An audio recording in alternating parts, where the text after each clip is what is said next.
கர்த்தருடைய பரிசுத்த நாமத்துக்கு ஸ்தோத்திரம். இந்த நாளிலும் இந்த யூடியூப் மூலம் உங்களை சந்திப்பதில் நான் மிகுந்த மகிழ்ச்சி அடைகிறேன். இந்த ஆடியோவை நீங்கள் கேட்டு தேவ ஆசீர்வாதத்தை பெறுவது மட்டுமன்றி, உங்களுக்கு அறிமுகமானவர்கள், உங்கள் நண்பர்கள், உங்கள் உறவினர்களுக்கும் இந்த ஆடியோவை அனுப்பி தேவனுடைய நாமத்தை மகிமைப்படுத்தும்படி உங்களை அன்புடன் கேட்டுக்கொள்கிறேன். இந்த நாளிலும் 2 சாமுவேல் 9ஆம் அதிகாரம் முதல் வசனம். யோனத்தான் நிமித்தம் என்னால் தயவு பெறத்தக்கவன் எவனாவது சவுலின் வீட்டாரில் இன்னும் மீதியாய் இருக்கிறவன் உண்டா என்று தாவீது கேட்டான். அப்பொழுது சவுலின் வீட்டு வேலைக்காரனாகிய சீபா என்னும் பேருள்ளவனை தாவீதினிடத்தில் அழைத்து வந்தார்கள். ராஜா அவனை பார்த்து, நீதானா சீபா என்று கேட்டான்.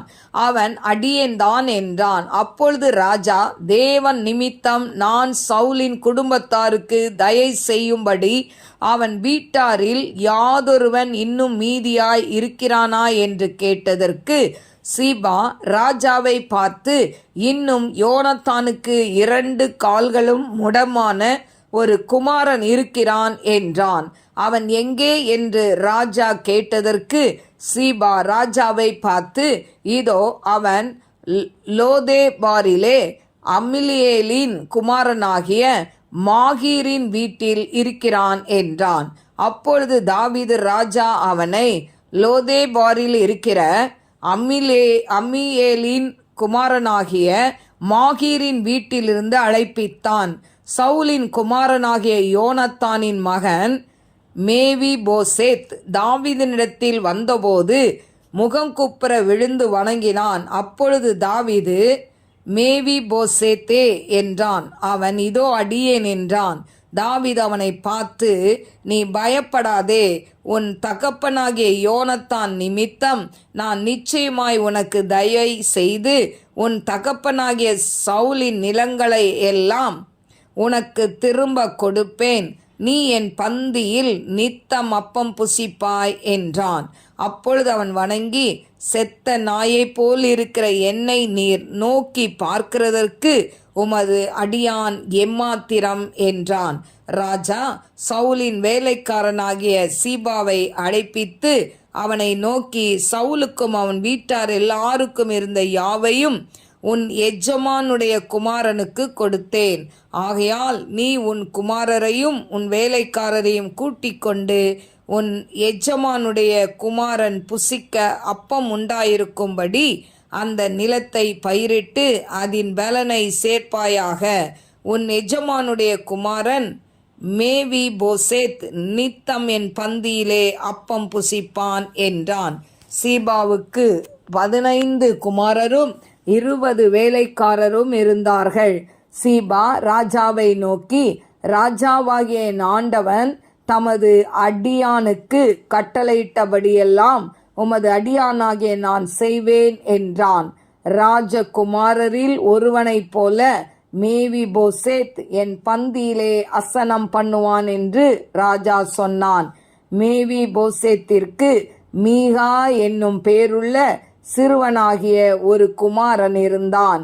சீபாவின் வீட்டிலே குடியிருந்த யாவரும் மேவிபோசேத்திற்கு வேலைக்காரராய் இருந்தார்கள். மேவிபோசேத் ராஜாவின் பந்தியில் நித்தம் அசனம் பண்ணுகிறவனாய் இருந்தபடியினால் எருசலேமிலே குடியிருந்தான். அவனுக்கு 2 காலும் முடமாய் இருந்தது. என கருமையான தேவ பிள்ளைகளே, இந்த நாளிலும் 2 சாமுவேல் 9ஆம் அதிகாரம் 1 முதல் 13 வசனங்களை நான் வாசித்திருக்கிறேன். என கருமையான தேவ பிள்ளைகளே, இந்த தாவீது ராஜாவான பிறகு இவன் கேட்குறான், யோனத்தான் நிமித்தம் நான் சவுலின் குடும்பத்துக்கு நான் என்ன பண்ணணும், தயவு காட்டணும். அதனால இந்த சவுல் வீட்டாரில் இன்னும் யாராவது மீதியாக இருக்கிறாங்களா அப்படின்னு கேட்குறான். எனக்கு அருமையான தேவ பிள்ளைகளே, அதாவது அந்த நாட்களில் பார்த்தீங்கன்னா, ஒரு ராஜா யுத்தத்தில் தோற்று அந்த ராஜா போன பிறகு வேறொரு ராஜா அந்த நாட்டிற்கு வரும்பொழுது அந்த முன்பு ஆண்ட அந்த ராஜாவுடைய குடும்பத்தில் ஆண் பிள்ளைகள் இருந்தால் அவர்களெல்லாம் வெட்டி கொன்று விடுவார்கள். ஏன்னு சொன்னால் அவர்கள் மறுபடியும் தலையெடுத்து இவங்களோட யுத்தத்துக்கு வரக்கூடாது என்பதற்காக இவர்கள் அரியணை ஏறினவுடன் இவங்க என்ன செய்யணும், எதிரி அதாவது ராஜாவுடைய, இதுக்கு முன்பு ஆண்ட ராஜாவுடைய எல்லா காரியங்களையும் விசாரித்து ஆண் பிள்ளைகள் இருந்தால் அவர்களை எல்லாம் கொன்று விடுவது வழக்கம். ஆனால் எனக்கு அருமையான தேவ பிள்ளைகளை, அதற்கு மாறாக தாவீது தன் எதிரியான சத்துருவை அவன் நேசிக்கிறதை பார்க்கிறோம். சவுல் உயிரோடு இருந்த நாளெல்லாம் அவனுக்கு சத்ருவா தான் இருந்தான். ஆனாலும் அந்த சத்ருவையும் அவன் நேசிக்கிற அன்பை நாம் இந்த இடத்தில் பார்க்க முடியும். ஏன்னு சொன்னா அந்த சவுலுடைய மகன் யோனத்தான் தாவீதுக்கு இன்பமாயிருந்தான் என்று வேதத்துல பார்க்கிறோம். அதாவது அவங்க 2 பேரும் நல்ல ஒரு நண்பர்கள். எனக்கு அருமையான தேவ பிள்ளைகளே, இப்படி சவுல் வீட்டில் யாராவது மீதி இருக்கிறாங்களான்னு கேட்கும் பொழுது, அப்போ சவுல் வீட்டில் வேலை செய்த ஒரு வேலைக்காரன் சீபான்றவன் ஒருத்தன் இருக்கிறான். அப்போ அந்த தாவீது கேட்குறான், நீ தான் சீபாவா அப்படின்னா ஆமா அப்படின்னு அவன் அடியேன் நான் தான் என்று சொல்கிறதை பார்க்கிறோம். அப்போ பார்த்தீங்கன்னா இந்த சவுல் குடும்பத்தாருக்கு நான் தயவு செய்யணும், அதனால் நான் அந்த சவுல் குடும்பத்தில் இருக்கக்கூடிய அதாவது இப்போ இவன் நான் தான் அப்படின்றான், திரும்ப கேட்குறான் இன்னும் சவுல் குடும்பத்தில் யாராவது இருக்கிறாங்களான்னு அந்த சேபா கிட்ட கேட்குறான். கேட்கும்போது சேபா சொல்கிறான், ஆமாம் இந்த யோனத்தான் சொல்லி சவுலுடைய மகனாகிய யோனத்தானுக்கு ஒரு மகன் இருக்கிறான். அவன் பேர் மேவி போசேத். அவன் 2 காலும் நடக்க முடியாமல் முடமா இருக்கிறான். அவன் ஒருத்தன் இருக்கிறான்னு சொன்ன உடனே ராஜா என்ன பண்ணுறாரு, அவனை கூப்பிட்டு அனுப்புகிறாரு. அவன் எங்கே இருக்கிறான்னு கேட்டு அவனை கொண்டு வர சொல்கிறார். கொண்டு வந்த உடனே இப்போ இந்த மேவி போசேத் பயந்துக்கிட்டே வரான். ஏன்னா எதிரி படையான ராஜா குடும்பத்தில் யார் இருந்தாலும் என்ன பண்ணுவாங்க, கொன்னுருவாங்க. அதனால் தாவீது எதுக்கு அழைக்கிறான் என்று தெரியாமல் பயந்து கொண்டே அவனை அதாவது தாவீதை வணங்கி நிற்கிறதை நாம் பார்க்கிறோம். இப்போ நின்ன உடனே இந்த தாவீது பார்க்குறான். பார்த்துட்டு அதாவது மேவி போசேத்தே அப்படின்றான். அப்போ நான் தான் அடியேன் என்று சொல்லி அவன் பதில் கொடுக்குறான். பதில் கொடுத்த உடனே நீ பயப்படாத, நான் உன்னை ஒன்றும் செய்ய மாட்டேன். யோனத்தான் நிமித்தம், உங்கள் அப்பா யோனத்தான் நிமித்தம் நான் உன்னை என்ன பண்ணுவேன், நிச்சயமாக நான் என் கூட வச்சுக்குவேன், உனக்கு ஒன்றும் செய்ய மாட்டேன், நீ பயப்படாத, நீ என் பந்தியில் நித்தமும் அப்பம் புசிப்பாய் அப்படின்னு சொல்கிறான். இதை கேட்ட உடனே நம்ம உயிரை வாங்குறதுக்கு தான் தாவீது கூப்பிடுறானான்னு பயந்துட்டு வந்த அந்த மேவி போசேத்துக்கு இது ஒரு பெரிய அதிர்ச்சியாக இருந்தது. அவன் உடனே அந்த தாவீது ராஜாவை வணங்கி, செத்த நாயை போல இருக்கிற எண்ணெய் நீர் நோக்கி பார்க்கறதுக்கு உமது அடியான் எம்மாத்திரம் என்று சொல்லி தன்னை தரைமட்டாய் தாழ்த்தி அவனை வணங்கி நிற்கிறார். எனக்கு அருமையான தேவ பிள்ளைகளே, இப்படிப்பட்ட சூழ்நிலையில் வேலைக்காரனாகிய சீபாவை அழைத்து, இப்போ அதாவது சவுலுக்கும் அவன் வீட்டார் எல்லாருக்கும் இருந்த யாவையும் எஜமானுடைய அதாவது குமாரனுக்கு கொடுத்தேன். அதாவது இவன் யார், மேவி போசேத் பேரனுக்கு கொடுத்துருக்குறேன். இதை நீ என்ன பண்ணு, நீயும் உன் குமாரனும் உன் வேலைக்காரர்களும் போய் அதில் என்ன பண்ணுங்க, உங்கள் எஜமானுக்கு நீங்கள் என்ன பண்ணுங்க, அங்கே அதாவது நீங்கள் பயிரிட்டு அதில் வர இதை பலனை சேர்த்து வைங்க அப்படின்னு சொல்லி இந்த தாவீது ராஜா சொன்ன உடனே ஷீபாவுக்கு பார்த்தீங்கன்னா அந்த சீபாவுக்கு 15 குமாரர்கள் இருந்தார்களாம், 20 வேலைக்காரர். இவர்கள்லாம் அங்கே போய் தங்கி இங்கே என்ன பண்ணுறாங்க, அந்த இடத்துல பயிரிட்டு அவங்க வேலை செய்கிறதை நாம் பார்க்கிறோம். இந்த மேவி போசேத்திற்கு மீகா என்கிற ஒரு சிறுவனாகிய ஒரு குமாரன், இவனுக்கு ஒரு பையன் இருந்தான். அவன் பேர் என்னது, மீகா. எனக்கு அருமையான தேவ பிள்ளைகளே, இந்த மேவி போசேத் ஒவ்வொரு நாளும் ராஜா அரண்மனையில் ராஜா கூட உட்கார்ந்து ராஜா என்ன சாப்பிட்றானோ அதெல்லாம் அவனுக்கு சாப்பிடும்படியாய் கர்த்தர் அனுக்கிரகம் செய்கிறார். அல்லேலூயா. எனக்கு அருமையான தேவ பிள்ளைகளே, ஏன்னா யோனத்தான் உயிரோடு இருக்கும்போது தன் அப்பா சவுல் தாவீதை கொல்ல வரும்போதெல்லாம் அவன் தடுத்து நிறுத்து தாவீதை எத்தனையோ முறை பாதுகாத்து அவன் உயிருக்கும் மேலாக அந்த அதாவது தாவீதை யோனத்தான் நேசித்தான். அதனால் அந்த 2 பேருடைய அந்த நட்பு இன்னைக்கு அந்த மேவி போசேத்திற்கு அது ஆசீர்வாதமாக இருக்கிறதை நாம் பார்க்கிறோம். அப்போ இவன் ஒவ்வொரு நாளும் நல்லா ஒரு இளவரசனை போல இவன் உடை அணிந்து இவன் ராஜா கூட இருந்து புசிக்கிறான். பாருங்க, இவன் நல்லாவும் இல்லை, இவனுக்கு 2 காலும் இல்லை, முடமாக இருக்கிறான்.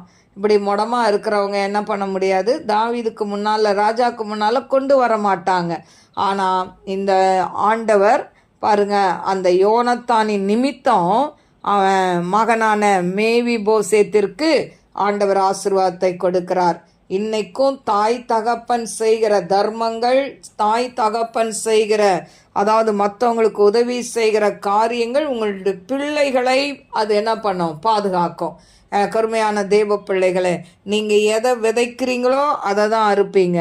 நீங்கள் நல்லா ஏழை எளியவங்களுக்கெல்லாம் நல்ல தான தர்மங்கள் செய்து ஆண்டவருக்கு நல்லா, அதாவது ஆண்டவர் கொடுக்க வேண்டிய அந்த கனத்தை கொடுத்து, ஆண்டவர் கொடுக்க வேண்டிய அந்த காணிக்கைகளை கொடுத்து, நீங்கள் ஆண்டவரை எல்லா விதத்திலையும் முதன்மையாக வைக்கும் பொழுது நீங்கள் மாத்திரம் அல்ல, கர்த்தர் உங்கள் பின் சந்ததியாய் ஆசீர்வதிப்பார். ஹல்லேலூயா. உங்களோட அந்த ஆசீர்வாதம் போகாது, உங்களுக்கு பின்னால் வருகிற உங்கள் சந்ததிக்கும் சந்ததியாய் ஆண்டவர் சொல்கிறார், 4 தலைமுறைக்கு நான் ஆசீர்வதிப்பேன்றார். ஹல்லேலூயா. அதனால் ஆண்டவர் அப்படிப்பட்ட ஆசீர்வாதத்தை உங்களுக்கும் எனக்கும் தருவார்.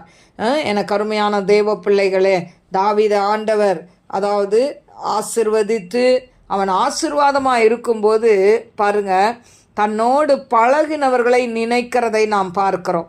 எப்படிப்பட்ட சூழ்நிலையில் யோனத்தான் தனக்கு உதவி செய்தான் என்று நினைத்து அது யோனத்தான் மேலே அன்பு கொண்டு அதன் மூலம் அவன் மகன் 2 காலும் முடமாக இருக்கிற அவனுக்கு உதவி செய்கிறான். இன்னைக்கு நிறைய பேர் பதவி வரும் பொழுது, புகழ் வரும் பொழுது, நல்ல அந்தஸ்து உயரும்போது ஏறி வந்த ஏணியை எட்டி உதைக்கிறவர்களாக இருக்கிறார்கள் உலகத்தில். எனக்கு அருமையான தேவ பிள்ளைகளே, ஒரு நாளும் நீங்கள் உயர்ந்ததற்கு காரணம் யாராவது இருப்பாங்கன்னா, அந்த பின்னால் நீங்கள் உயர்வுக்கு யார் காரணம்? ஒன்று ஆண்டவர் தான். ஆனால் தேவன் யார் மூலமாவது உங்களுக்கு உதவி செய்து உங்களை உயர்த்தி வைத்திருப்பார். அந்த நபர்களை நீங்கள் என்ன பண்ணக்கூடாது, மறக்கக்கூடாது. அதே போல் ஆண்டவராகிய இயேசு கிறிஸ்துவையும் மறக்கக்கூடாது. நிறைய பேர் பார்த்திங்கன்னா உதவி செய்தவங்களையும் மறந்துடுவாங்க, ஏசப்பாவையும் மறந்துடுவாங்க. ஆனால் அவங்களுடைய நிலைமை, அதாவது முன்னிலைமையை காட்டிலும் பின்னிலைமை பரிதபிக்கப்பட்டதாக இருக்கும் என்று வேதம் சொல்கிறது. கருமையான தேவ பிள்ளைகளே, கலப்பையின் மேல் கை வைத்து பின்னிட்டு பார்க்கிறவன் தேவனுடைய ராஜ்யத்திற்கு தகுதி உள்ளவன் அல்ல என்று சொல்லப்பட்டிருக்கு. ஆண்டவராக இயேசு கிறிஸ்து என்னும் கலப்பையில் கையை வச்சுட்டு நீ பின்மாற்றத்தில் போனேனா, இல்லை விட்டு வந்த எகிப்தை விட்டு வந்த பாவத்தை நீ தொட்டேனா, ஆனால் உன் நிலைமை ரொம்ப மோசமாயிரும். நீ பட்டவளாய் இருப்பாய். எனக்கு அருமையான தேவ பிள்ளைகளே, அதனால் உங்கள் வாழ்க்கையில் எவ்வளவுதான் உயர்ந்தாலும் ஆனால் எந்த பதவியில் இருந்தாலும் நீங்கள் எந்த நிலையிலிருந்து ஆண்டவர் உங்களை உயர்த்தினார் என்பதை ஒரு நாளும் மறந்து போகக்கூடாது. இன்றைக்கி நல்லா வசதியாக இருக்கலாம், இன்றைக்கி நீங்கள் நல்லா காரு பங்களா அப்படின்னு சொல்லி வசதியாக இருக்கலாம். ஆனால் தாழ்மையாக இருக்கும் பொழுது உங்களுக்கு உதவி செய்த நபர்களையும் உதவி செய்த தேவனையும் நாம் என்ன பண்ணக்கூடாது, ஒரு நாளும் மறந்து போகக்கூடாது. இந்த உயர்வுக்கு காரணம் என் தேவன்தான். என் ஆண்டவர் என்னை உயர்த்தினார், என் அப்பா என்னை உயர்த்தினார். எனக்கு அருமையான தேவ பிள்ளைகளே, நீங்கள் அப்படி எப்போ சொல்ல கற்றுக்கொள்கிறீங்களோ ஆண்டவர் இன்னும் உங்களை உயர்த்தி ஆசீர்வதிப்பார். இதெல்லாம் நான் சம்பாதிச்சது, என் சொந்த பலன், என் ரத்தத்தை சிந்தி நான் வேர்வையாக சிந்தி நான் உழைச்சேன், அதனால தான் நான் இப்படியெல்லாம் இருந்தேன் அப்படின்னு நினச்சிங்கன்னா அது வேஸ்ட்டு. ஏன்னு சொன்னால் நேபுகாத்நேச்சார் கூட சொன்னான், நான் கட்டின மகாபாபிலோன் தான், ஆனால் மாட்டை போல புல்லை தின்னான்னு சொல்லப்பட்டிருக்கு. எனக்கு அருமையான தேவ பிள்ளைகள், இதை கேட்டுக்கொண்டிருக்கிற அன்பு சகோதர சகோதரியே, நீங்கள் உயரும் பொழுது ஒரு நாள் உங்களுக்குள்ள பெருமை வரக்கூடாது, மேட்டிமை வரக்கூடாது, அகந்தை வரக்கூடாது. உயரும் பொழுது உங்களுக்குள்ளே என்ன இருக்கணும், பணிவு இருக்கணும், தாழ்மை இருக்கணும். ஆண்டவரை பிடித்து கொள்ள வேண்டும். எனக்கு கொடுத்த எல்லா உயர்வுக்கும் காரணம் என் ஆண்டவராக இயேசு கிறிஸ்து மட்டுமே என்று சொல்லி அவருடைய நாமத்தை நீங்கள் மகிமைப்படுத்தும் பொழுது தேவன் இன்னும் பல ஆசீர்வாதங்கள் உங்களுக்கு கொடுத்துக்கிட்டே இருப்பார். ஹல்லேலூயா. இன்னைக்கு ஆண்டவரை மகிமைப்படுத்துறீங்களா? இல்லைன்னா ஜனங்களை பிரியப்படுத்தி கொண்டு இருக்கிறீங்களா? ஹல்லேலூயா. எனக்கு அருமையான தேவ பிள்ளையே, எல்லாவற்றுக்கும் மேலாக உங்களுக்கு உதவி செய்த நபர்களுக்கும் மேலாக என் தேவனை நீங்கள் பிரியப்படுத்தும் போது, மகிமைப்படுத்தும் போது தேவன் உங்களை உயர்த்தி ஆசீர்வதிப்பார். கண்களை மூடி நாம் செபிப்போம். ஸ்தோத்திரிக்கிறேன் ஆண்டவரே, மகா பரிசுத்தமுள்ள நல்ல தகப்பனே, மக்கு கோடி கோடி ஸ்தோத்திரங்களை ஏறெடுக்கிறேன்ப்பா.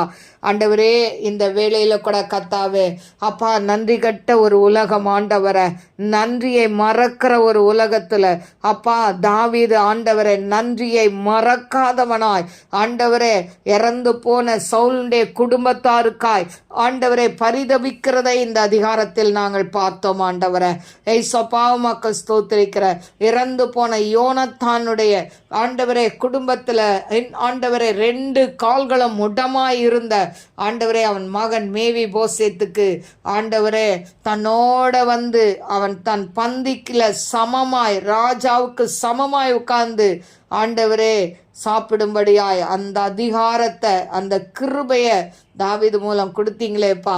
இன்னைக்கும் இதை கேட்டுக்கொண்டு இருக்கிற பிள்ளைகள் ஒருவேளை தாழ்ந்த நிலைமையில இருக்கலாம் ஆண்டவரை. அப்பா, என்னை உயர்த்துறதுக்கு யாருமே இல்லைன்னு சொல்லி நினைக்கலாம் ஆண்டவரை. ஆனாலும் ஏசப்பா, தாழ்மையில் இருக்கிற அவர்களை நீங்க கண்ணோக்கி பாருங்க ஏசப்பா. ஆண்டவரே, அவங்களை எப்படியாவது நீங்க உயர்த்தி ஆசீர்வதிங்க ஏசப்பா.